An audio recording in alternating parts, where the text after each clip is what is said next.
Hey everyone, Nigel and Luke here, and welcome to another edition of Crimes of the Week International.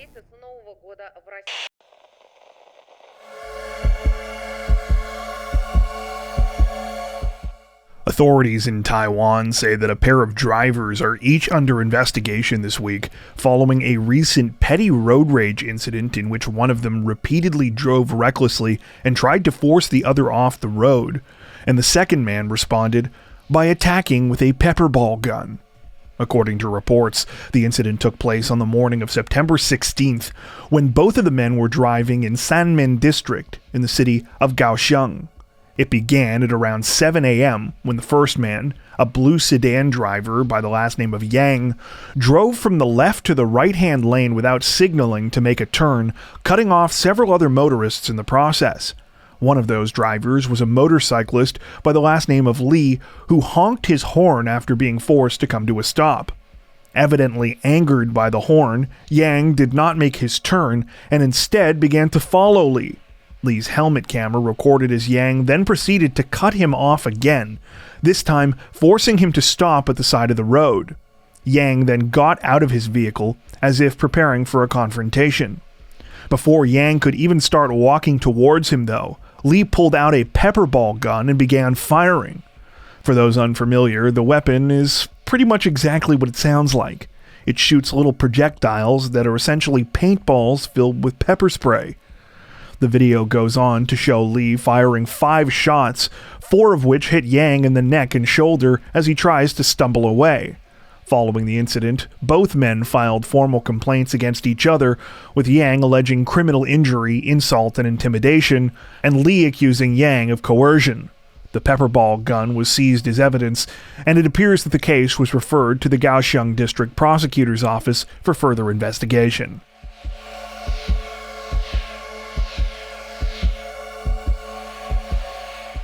Authorities in China's Zhejiang province say that they were unexpectedly handed the final missing piece in a 2-year-old robbery case last week, after a man came across quite the surprise in the ceiling of his apartment. According to reports, the whole thing began on October 24th, when a man identified only by the last name of Wu was doing some repair work at his apartment in Kaihua County. A water pipe in the bathroom had been giving him some trouble, so he decided to try and fix it himself, with the easiest way to access it apparently being through the ceiling. As Wu put his hand up into the ceiling, though, he encountered something he never would have expected. Hidden up there was a secret cache of gold jewelry. The haul included rings, bracelets, and necklaces, the combined value of which would later be determined to be over 100,000 yuan, or about $13,700. Wu informed the police about what he had found, who launched an investigation. They spoke to the landlord, identified by the last name of Hu, but neither he nor the previous person who lived there seemed to know anything. After a little more digging, though, police learned that Hu's son had a history of thefts and burglaries. In fact, he had been convicted in 2021 after being linked to multiple crimes on the other side of the province in the city of Tongxiang. It turned out that after his arrest, the son had refused to divulge where he hid the valuables he had stolen. Sure enough, when authorities started going through the jewelry that was found in the ceiling, it matched what had been stolen in those previous cases. At the time of this recording, Kaihua County Police say that they have handed the case over to their counterparts in Tongxiang. It's unclear if the son will face further charges from here.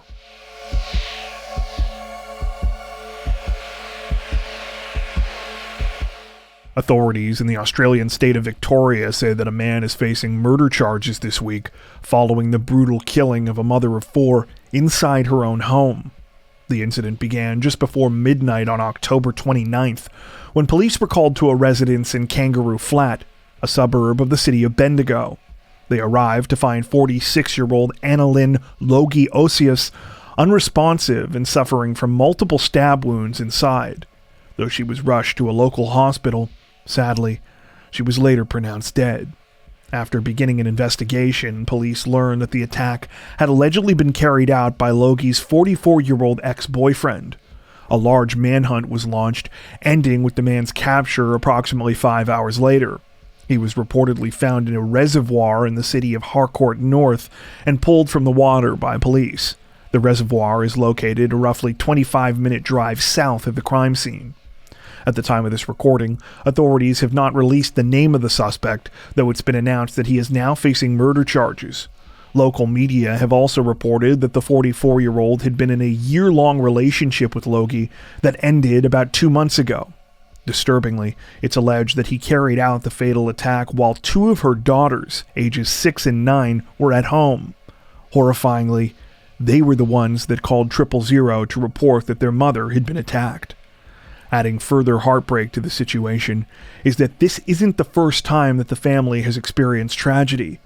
Back in May of 2020, Logie's husband, 40-year-old Tim Duro, was struck and killed by a car after getting out of a taxi during an argument with the driver. Duro was the father of Logie's two youngest daughters, which means that they have now lost both of their parents. According to reports, they have now been placed in the care of one of their older siblings, who is in her 20s.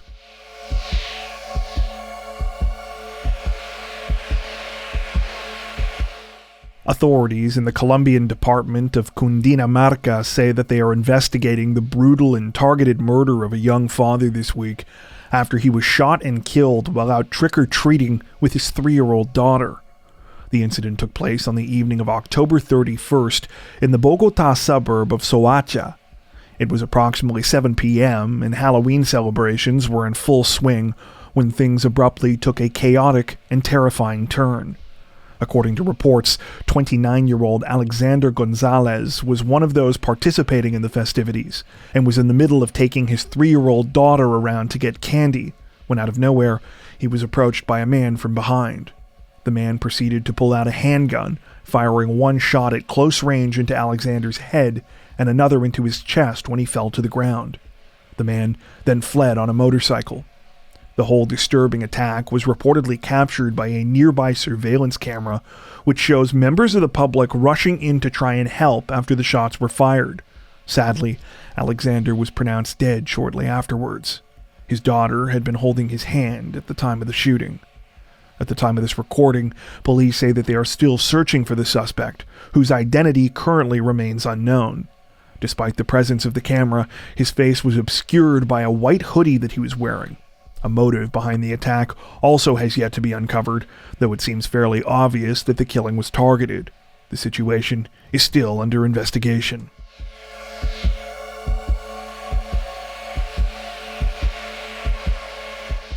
Authorities in the Indian capital of New Delhi say that a local thief was foiled by his own impatience this week after he broke into a liquor store with the intention of burglarizing the place, only to pass out drunk before he could finish the crime. According to reports, the incident began just before 5 a.m. on October 25th, when a group of police on patrol spotted a man acting strangely near a local liquor store. By the time officers went to investigate, the man had run off, though they quickly discovered he wasn't alone. After noticing that the shutters of the business were damaged, police called the store's owner to open the liquor store up. Upon making their way inside, officers found a second man lying on the floor. It was clear that he was extremely drunk. It turned out that the man, identified only by the name Chaman, had broken into the liquor store with two friends that morning with the intention of committing a burglary. However, once inside, Chaman had helped himself to a little too much of the booze they were there to steal, and had ended up falling asleep at the scene. When Chaman's friends realized that he was down for the count, they left him behind. At the time of this recording, police say Chaman remains in custody on theft charges. They are still searching for the other two men allegedly involved in the crime.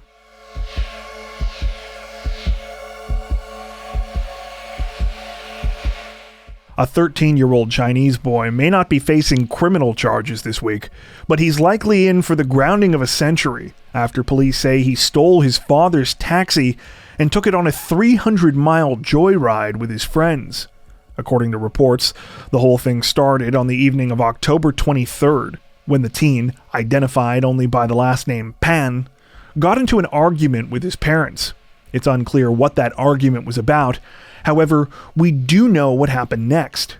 After waiting for his parents to fall asleep that night, Pan stole his dad's taxi and drove off. He took 2 friends with him, asking them if they, quote, wanted to go on an adventure. Though it seems that this adventure at first simply consisted of driving around their home city of Baoding, at some point the teens got loftier ideas. They decided that they would try to drive all the way across the province to the neighboring province of Liaoning. Unfortunately for Pan, he and his friends were eventually stopped by police at a checkpoint in the city of Langfang, when police noticed that he was way too young to be driving. Officers in turn called Pan's parents, who informed them that their taxi had been stolen. While Pan definitely fell short of his joyride goal of making it across the province, according to reports, he managed to cover an impressive 300 miles before finally being stopped. By that point, police say he'd been driving continuously for 10 hours. Perhaps unsurprisingly, local media sources state that this wasn't the first time he'd taken the taxi without his parents' knowledge. Apparently, his dad never actually let him drive the car, but he had gradually learned how by watching him. While Pan wasn't charged over the stunt, I can't imagine his parents were super happy about the whole thing. Upon returning him home, police told the couple to monitor their son more closely to keep him from engaging in risky activities.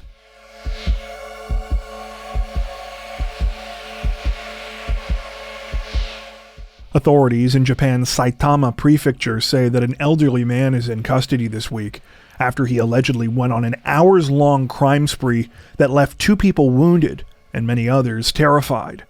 According to reports, the whole situation began on the afternoon of October 31st when a fire broke out at an apartment building in the city of Toda.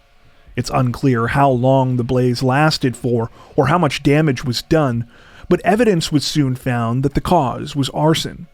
The resident of the unit, 86-year-old Tsuneo Suzuki, was nowhere to be found. Authorities now say that's because he fled the scene after setting the fire, and at that moment was getting ready to carry out another crime.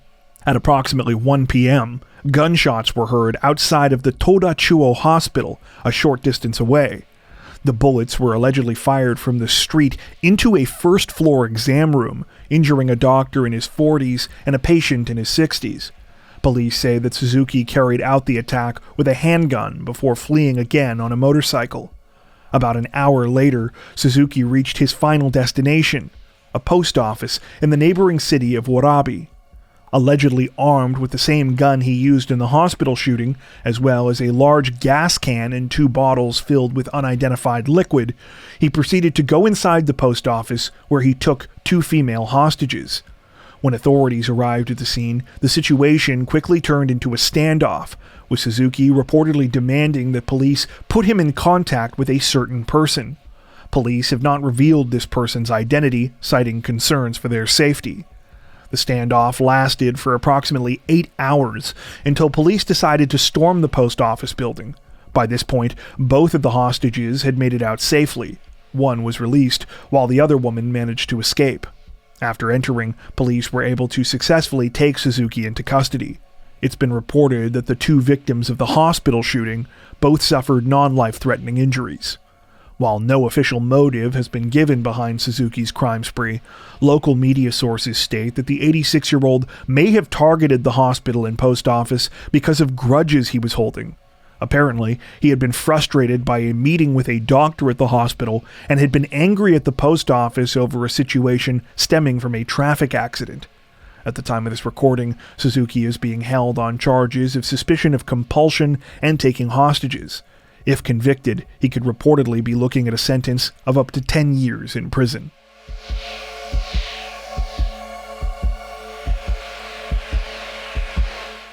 Authorities in the German state of North Rhine-Westphalia say that 3 teenagers are in custody following the brutal killing of a homeless man this week, a crime which they allegedly filmed themselves committing.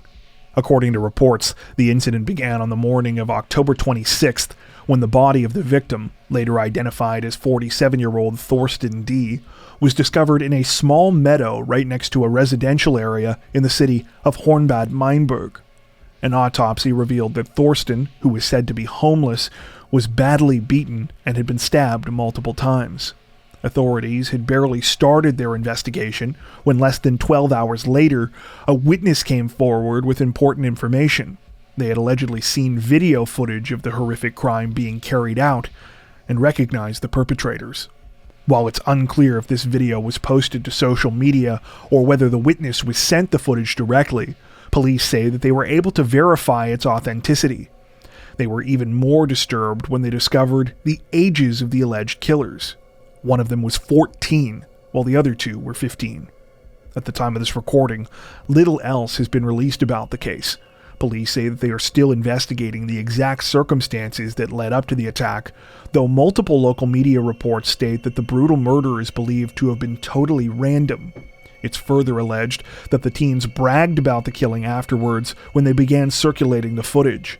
Because the suspects are minors, none of their names have been released. The situation is still developing.